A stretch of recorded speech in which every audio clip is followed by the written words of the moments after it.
அனைவருக்கும் வணக்கம். புதிதாக பொறுப்பேற்றுள்ள அமெரிக்க அதிபர் ட்ரம்ப் அவர்கள் தன்னுடைய காங்கிரஸில் உரையாற்றியிருக்கிறார். I stood beneath the dome of this Capitol and proclaimed the dawn of the golden age of America. From that moment on, it has been nothing but swift and unrelenting action to usher in the greatest and most successful era in the history of our country. அமெரிக்காவில் அதிபராக பொறுப்பேற்றக்கூடிய அதிபர்கள் காங்கிரஸில் அவங்களுடைய காங்கிரஸில் speech அப்படின்னு சொல்லுவாங்க.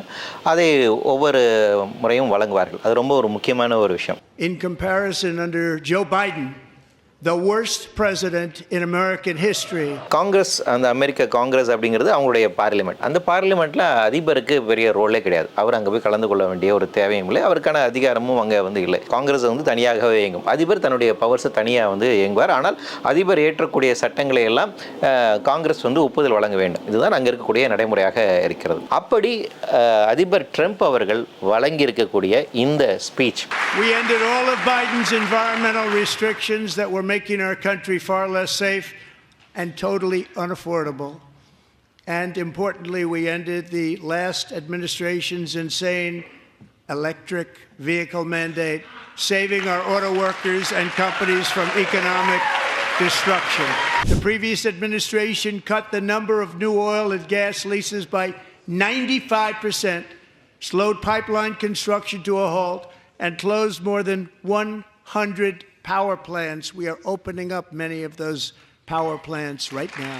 So I declared a national energy emergency.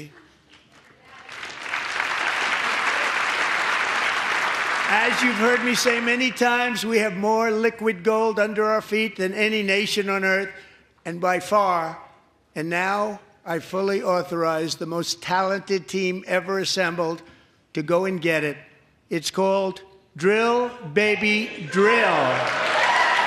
And later this week, I will also take historic action to dramatically expand production of critical minerals and rare earths here in the USA. அவருடைய எதிர்கால கொள்கை திட்டங்களாக என்ன செயல்படுத்த போகிறேன் அப்படிங்கிற அறிவிப்பை அவர் வெளியிட்டிருக்காரு. இந்த அறிவிப்பு அப்படிங்கிறது இந்தியா போன்ற நாடுகளுக்கு பல விதமான பாதிப்புகளை உண்டாக்கும். குறிப்பாக சூழல் சார்ந்திருக்கக்கூடிய பல செயல்பாடுகளுக்கு பாதிப்புகளை உண்டாக்கக்கூடும் அப்படிங்கிறது பேசப்பட்டு வருகிறது. ஸோ இது குறித்து தான் நாம் இன்றைக்கு விவாதிக்க போகிறோம்.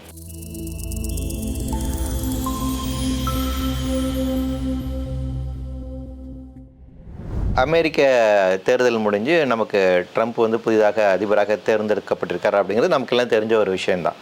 அவருடைய செயல்பாடு இப்போ என்னவாக இருக்குது, உக்ரைன் அதிபரை அவர் நடத்திய விதம், மிடில் ஈஸ்டில் அவர் மேற்கொண்டிருக்கக்கூடிய நடவடிக்கைகள் எல்லாமே ரொம்ப ஒரு அதிர்ச்சி அளிக்கக்கூடிய அல்லது ரொம்ப ஒரு பரபரப்பான விமர்சனத்துக்குள்ளாக்கப்பட்ட ஒரு விஷயமாக இருக்கின்றது. ஆனால் இது எல்லாம் தாண்டி அவர் சூழல் சார்ந்து இருக்கக்கூடிய கொள்கைகளில் என்ன முக்கியத்துவம் என்ன முடிவெடுக்கப் போகிறார், அதுவும் அமெரிக்காவினுடைய சூழல் செயல்பாடு அப்படிங்கிறது என்னவாக இருக்க போகிறது அப்படிங்கிறது மிகப்பெரிய ஒரு கேள்வி இருக்கு. ஏனென்றால் இதனுடைய விளைவுகள் அப்படிங்கிறது ஒட்டுமொத்த உலகுக்குமே பாதிப்பை உண்டாக்கும். அமெரிக்காவினுடைய ஒவ்வொரு நகருமே என்டையர் பூமிக்கான ஒரு பிரச்சனையாக இருக்கின்றது. ஏனால் அந்த அளவுக்கு அதிகாரத்தை குவித்து வைத்திருக்கக்கூடிய ஒரு மையமாக அமெரிக்கா இன்றளவும் இருந்து கொண்டிருக்கிறது. குறிப்பாக இயற்கை வளங்களை கட்டுப்படுத்துவதாக இருக்கட்டும், ஒவ்வொரு நாட்டுக்கான உறவுகளை கட்டுப்படுத்துவதாக இருக்கட்டும், அவங்களுடைய இராணுவ ரீதியாக இருக்கக்கூடிய கட்டுப்பாடுகளாகட்டும், இது எல்லாமே வல்லமையோடு தனக்குள் வைத்திருக்கக்கூடிய ஒரு அதிகார அமைப்பாக அமெரிக்கா இருக்குது. அந்த வகையில் தான் பிரசிடென்ட் ட்ரம்ப்னுடைய அறிவிப்புகள் அப்படிங்கிறது பல்வேறு விதமான பாதிப்புகளை உண்டாக்கக்கூடும் அப்படிங்கிறத நம்ம புரிஞ்சுக்கணும். இந்த பிரசிடென்ட் ஸ்பீச்லையுமே சரி, அதுக்கு முன்னாடியுமே அவர் என்ன சொன்னாருன்னா, இந்த மாதிரி கிளைமேட் சேஞ்ச் சார்ந்து இருக்கக்கூடிய ஒப்பந்தம், காலநிலை மாற்றம் தொடர்பாக இருக்கக்கூடிய பாரிஸ் அக்ரிமெண்ட்லேருந்து நாங்கள் வெளியேறுவோம் அப்படின்னு சொல்லிட்டு அதற்கான கையெழுத்தையும் போட்டு வெளியேறுவதாக அறிவித்து விட்டார். WHO உலக சுகாதார மையத்திலிருந்து நாங்கள் வெளியேறோம், US எய்ட் அப்படிங்கிறது நாங்கள் இனிமேல் அதிகமாக கொடுக்க மாட்டோம் என்று பல்வேறு விதமான அறிவிப்பு அறிவித்தார். ஐக்கிய நாடுகள் சபையினுடைய மனித உரிமை கவுன்சிலிருந்து வெளியேறினோம் என்று பல்வேறு விதமான அறிவிப்புகளை வெளியிட்டிருக்காங்க. இதில் இந்த பாரிஸ் அக்ரிமெண்ட்லேருந்து அவர் வெளியேறுவது அப்படிங்கிறது மிக சிக்கலுக்குரிய ஒரு விஷயமாக இருக்கும். ஏனென்றால் இன்று காலநிலை மாற்றம் அப்படிங்கிறது மிகப்பெரிய ஒரு அச்சுறுத்தலாக இருக்கின்றது. இன்றைக்கி நம்ம குளோபல் வார்மிங் காரணமாக நிறைய பிரச்சனையை நேரடியாக எதிர்கொண்டிருக்கிறோம். குறிப்பாக இந்தியா போன்ற 3ஆம் உலக நாடுகளில் வெப்ப அலை தாக்கல் அதிகமாக இருக்கிறது. தண்ணீர் வறட்சி, புயலினுடைய எண்ணிக்கை, கடல் சீற்றம், இப்படி பல்வேறு விதமான பேரிடர்கள் நாம் சந்தித்து கொண்டு வருகிறோம். இவற்றுக்கெல்லாம் பின்னணியில் காலநிலை மாற்றம் ஒரு முக்கியமான பங்கு வகிக்கிறது அப்படிங்கிறதுக்கான நிறைய ஆய்வுகள் நமக்கு தொடர்ச்சியாக வந்தவனமே இருக்கு. அந்த நிலைமையில் இந்த காலநிலை மாற்ற பாதிப்புகளை மட்டுப்படுத்துவதற்காக, பாதிப்புகளை குறைப்பதற்காக, மக்களை பாதுகாப்பதற்கான உலகளவில் உருவாக்கப்பட்ட ஒரு முக்கியமான சர்வதேச ஒப்பந்தம் தான் இந்த பாரிஸ் அக்ரிமெண்ட். இந்த பாரிஸ் அக்ரிமெண்ட் அப்படிங்கிறது 1992 ஐக்கிய நாடுகள் சபையின் கீழாக முதலாக கிளைமேட் சேஞ்சுக்காக ஃபர்ஸ்ட் ஒரு ஒப்பந்தம் உருவாக்குறாங்க, United Nations framework convention on climate change. அந்த ஒப்பந்தம் 2015 ஆண்டு காலாவதியானதுக்கு பின்பாக 2015 ஆண்டு இந்த பாரிஸ் அக்ரிமெண்ட் அப்படிங்கிறது உருவாக்கப்பட்டது. இதனுடைய கொள்கை அப்படிங்கிறது என்ன அப்படின்னு பார்த்தீங்கன்னா, 2030 ஆண்டுக்குள்ளாக பூமியினுடைய சராசரி வெப்பநிலை அப்படிங்கிறது 1.5 இருந்து 2 டிகிரி செல்சியஸ் அளவுக்கு உயராமல், அதுக்குள்ளாகவே இருக்கணும், அதுக்கு மீறி செல்லாமல் அதை தடுப்பதற்கான நடவடிக்கையை மேற்கொள்ள வேண்டும். ஸோ இதுதான் அந்த ஒப்பந்தத்தினுடைய முக்கிய அம்சம். எல்லா நாடுகளுமே இந்த ஒப்பந்தத்தை ஏற்றுக்கொண்டார்கள். இது செயல்படுத்துவதற்கு ஒவ்வொரு நாடுகளும் வழிவகை செய்ய வேண்டும் அப்படிங்கிறது இதனுடைய சாராம்சமாக இருந்தது. இப்போ இந்த ஒப்பந்தத்திலிருந்து தான் அமெரிக்கா வெளியேறுவதாக அறிவிச்சிருக்கார். ட்ரம்ப் அவர்கள் பொறுப்பேற்பதற்கு முன்பாக, அவருக்கு முன்பாக அதிபராக இருந்த பிரசிடென்ட் பைடன் அவர்கள் தன்னுடைய இறுதி ஃபேர்வெல் ஸ்பீச் ஒன்று கொடுத்தார். அது ரொம்ப முக்கியமான ஒரு ஸ்பீச். அதாவது என்னன்னா, ஒரு உச்சபட்சமாக இருக்கக்கூடிய ஒரு அதிகார அமைப்பில் இருந்து அடுத்து வரக்கூடிய நபர் என்னவாக இருக்க போறார், தான் இதுவரைக்கும் என்ன சாதிச்சிருக்கேன்னு, அதுக்கு என்னவாக இருக்க போகிறது அப்படிங்கிறத ஒரு எச்சரிக்கையை அவர் தந்து விட்டு போனார். அதில் அவர் குறிப்பாக சொல்லக்கூடிய ஒரு 2-3 அம்சங்கள் ரொம்ப முக்கியமான விஷயம். அவர் ஃபர்ஸ்ட் ஒரு விஷயம் குறிப்பிட்டு சொன்னார். என்னன்னா, கொஞ்சம் கொஞ்சமாக அமெரிக்கா ஒரு ஒலிகிராஸ்டிக் நிலைமை நோக்கி நகர்ந்துட்டு இருக்கு. இந்த ஒலிகிராசி அப்படிங்கிறது என்ன அப்படின்னு பார்த்தீங்கன்னா, அரிஸ்டோகிராசி அப்படின்னு சொல்லுவாங்க. அதாவது டெமோக்ரஸி அப்படிங்கிறது நம்ம நிறைய கேள்விப்பட்டிருக்கோம். மக்களுக்காக இருக்கக்கூடிய ஒரு அரசாங்கத்தை நம்ம டெமோக்ரஸி சொல்லுவோம். For the people by the people, மக்களுக்காக மக்களால் தேர்ந்தெடுக்கப்பட்டிருக்கக்கூடிய ஒரு ஆட்சி முறை அப்படிங்கிறது டெமோக்ரஸி அப்படிங்கிறது நம்ம சொல்றோம். அதுவே அரிஸ்டோகிராசி அப்படிங்கிறது என்னன்னா, ஒரு ரூல் ஆஃப் ஃபியூ பீப்புள்ஸ், அதாவது ஒரு குறுகிய ஒரு சின்ன அளவிலான ஒரு குரூப் ஆஃப் பீப்புள்ஸ் ஒரு கண்ட்ரியை ரன் பண்றாங்க, ஒரு நாட்டை இயக்குறாங்க அப்படின்னா அது அரிஸ்டோகிராசி. அந்த அரிஸ்டோகிராசியில் இன்னும் ரொம்ப ஒரு மோசமான வடிவம் தான் இந்த அலிகிராசி அப்படின்னு சொல்லக்கூடியது. இந்த இடத்துல இவர் என்ன குறிப்பிடார், பைடன் அவர் என்ன சொல்றாருன்னு பார்த்தீங்கன்னா, முன்பு ஒரு காலகட்டத்தில் 1950s எப்படி மிலிட்ரி இண்டஸ்ட்ரி அமெரிக்காவை கட்டுப்படுத்தி இருந்ததோ, தற்போது டெக்னாலஜிக்கல் இண்டஸ்ட்ரி அமெரிக்காவை கட்டுக்குள் வைத்திருக்கிறது அப்படிங்கிற ஒரு அறிவிப்பை வெளியிட்டார்.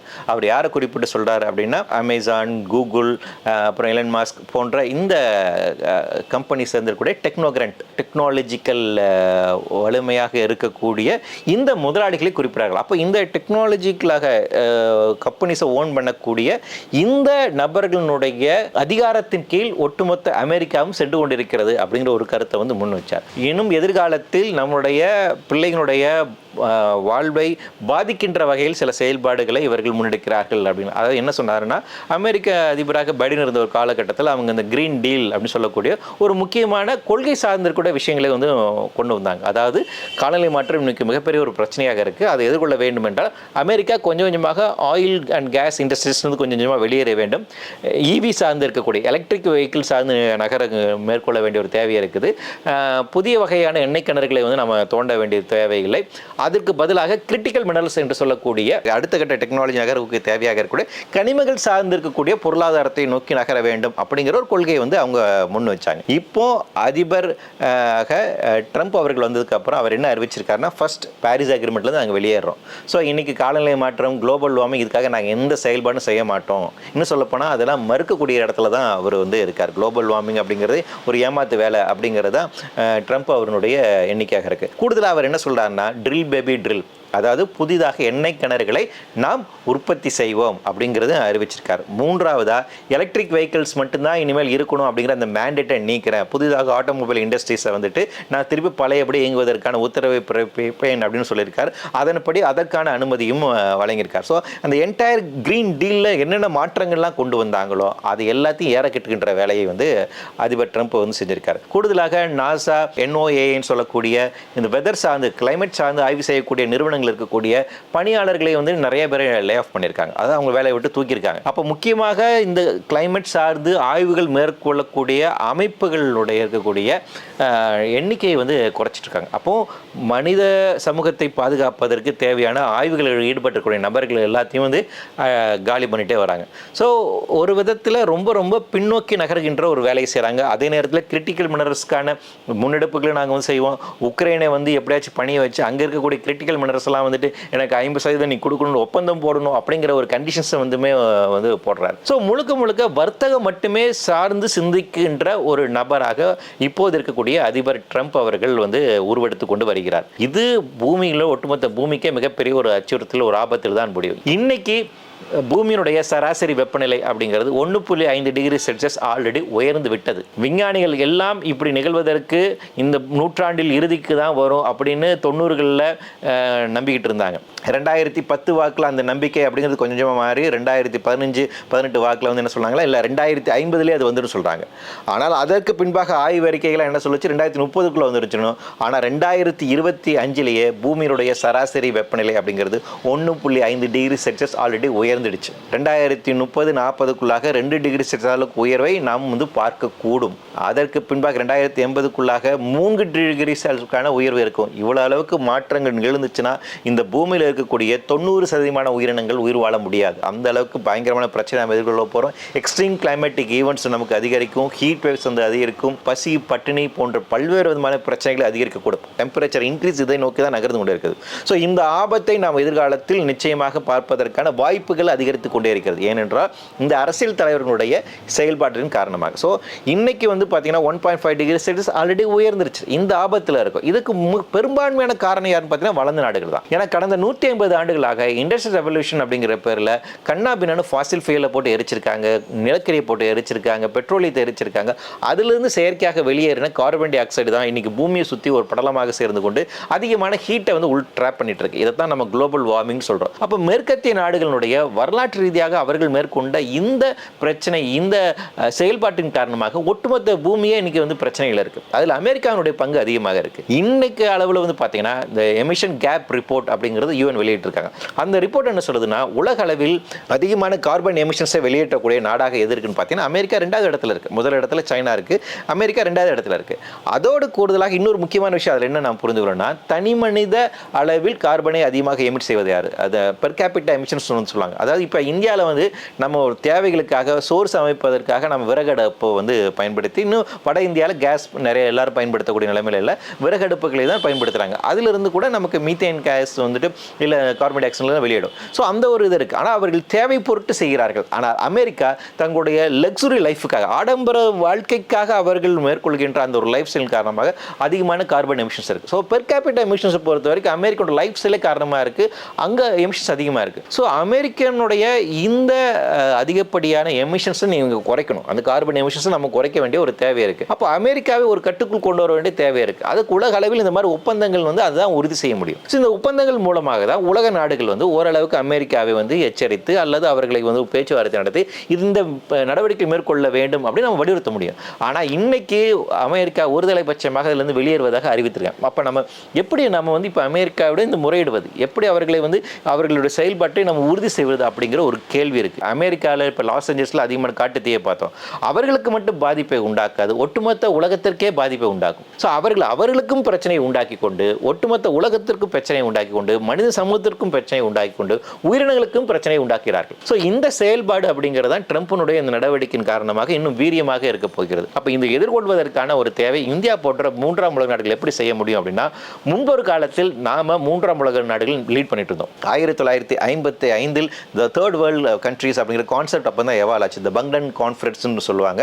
அந்த கான்ஃபரன்ஸில் இந்தியா மற்றும் இன்னும் 3ஆம் உலக நாடுகள்லாம் ஒன்றாக சேர்ந்து நாம எல்லாம் ஒரு கூட்டமைப்பு உருவாக்கணும்னு சொல்லிட்டு நான் அலைன்மெண்ட் மூவ்மெண்ட் இந்த மாதிரி நிறைய கூட்டமைப்புகள் உருவாக்கப்பட்டுச்சு.